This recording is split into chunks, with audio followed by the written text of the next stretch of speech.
ভোগান্তির আরেক নাম যেন পাসপোর্ট অফিস। জনবল সংকট, দালালদের দৌরাত্ম্য, কর্মকর্তাদের অসহযোগিতা আর রোহিঙ্গা শনাক্তের নামে ফিঙ্গারপ্রিন্ট, সব মিলিয়ে নতুন পাসপোর্ট তৈরি বা নবায়ন এখন মহাঝামেলার কাজ। আবেদন জমা বা ফিঙ্গারপ্রিন্ট দেওয়ার জন্য সকাল থেকে বিকেল পর্যন্ত লাইনে দাঁড়াতে হচ্ছে লোকজনকে। অনেকে মাসের পর মাস ঘুরেও পাচ্ছেন না নতুন বা নবায়নকৃত পাসপোর্ট। কারো হাতে পাসপোর্টের আবেদন, আবার কেউ এসেছেন ফিঙ্গারপ্রিন্ট দিতে। সকাল থেকে লাইনে দাঁড়িয়ে আছেন তারা।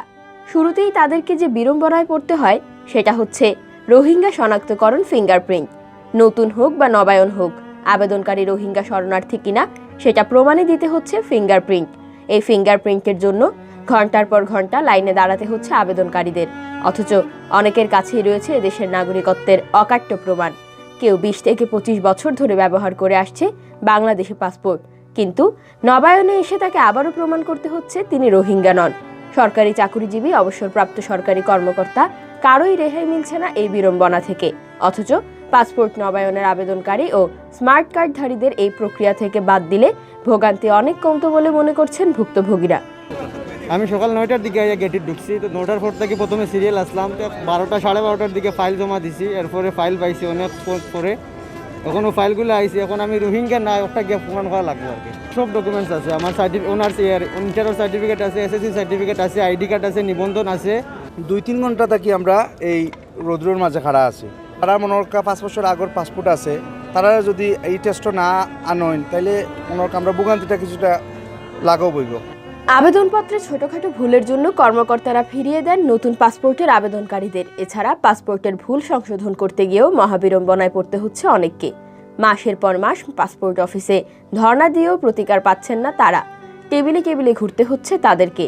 নানা ছুঁতোয় তাদেরকে ঘুরাচ্ছেন কর্মকর্তারা। ফলে অসহায়ের মতো লোকজনকে ঘুরতে হচ্ছে পাসপোর্ট অফিসের আঙিনায়। তো আমার মার নাম যখন ভুল হয়ে গেছে, ভুলের লগে আমি কোর্টে গিয়া এফিডেভিট করিয়া যখন কাগজপত্র লইয়া আইছি, আমার আইডি কার্ড, স্মার্ট কার্ড সব কিছু ঠিক আছে। এর বাদেও তারা খালি আমার ঘুরার।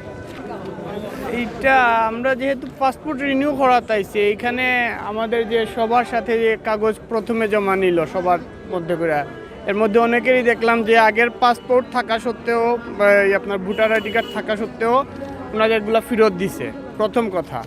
সেকেন্ড কথা হচ্ছে যেটা ওইখানে যাইলাম যে অনেকক্ষণ পরে, এটা হচ্ছে আমার যে নতুন যেটা সেটার, আর এটা হচ্ছে আমার আগের পাসপোর্ট।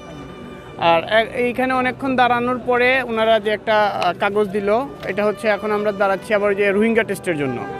রোহিঙ্গা টেস্টের জন্য এখন আপনি চিন্তা করেন, আমরা ঠিক 9টার সময় ঢুকছিলাম, টিনলাম আমরা এখানে দাঁড়ায় আছি, আমার সামনে মিনিমাম আরও 150 থেকে 200 জন লোক দাঁড়ায় আছে। এখন এটা কি আমাদের জন্য দরকার?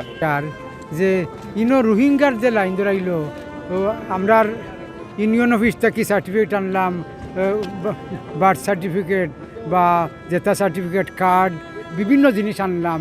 তো আমরা একটা লাইন দিলাম সকাল থেকে ইয়া সাবমিট করার লাগি। রোজির উপরে রোহিত, কষ্টর উপরে কষ্ট, সকাল খেয়েও খাইয়া খেয়েও না খাইয়া। ওখানে আরও একটা লাইন ধরল রোহিঙ্গার লাইন।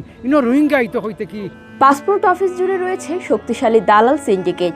সহজে পাসপোর্ট পেতে হলে দালাল ধরার কোনো বিকল্প নেই। তবে অস্থায়ী ভিত্তিতে হলেও জনবল বৃদ্ধি করা গেলে আরও দ্রুত সেবা নিশ্চিত করা সম্ভব হবে বলে মনে করছেন পাসপোর্ট অফিসে আসা সেবাগ্রহীতারা। প্রথমত সমস্যা হইল রে ভাই, আমরা করা যায় না, আপনার দালাল ছাড়া কোনো হয় না, বুঝছেন? নিজে নিজে অ্যাপ্লাই করছি, তারপরে দালালে কয় যে তুমি নিজে নিজে অ্যাপ্লাই করে পারতে না, তুমি আর তারা 3-4 হাজার টাকা বলুন দাও। প্রথমত হলো একটা প্রবলেম। সম্প্রতি মধ্যপ্রাচ্যে কর্মী ও স্টুডেন্ট ভিসায় ইউরোপ আমেরিকায় শিক্ষার্থীদের যাওয়া বেড়েছে। তাই হিড়িক পড়েছে পাসপোর্ট তৈরির। এতে চাপ বাড়ছে পাসপোর্ট অফিসে। আর এই সুযোগে বেড়েছে দালালদের দৌরাত্ম্য। কিন্তু এসব ভোগান্তি নিয়ে ক্যামেরার সামনে কথা বলতে রাজি হননি পাসপোর্ট অফিসের কোনো কর্মকর্তা।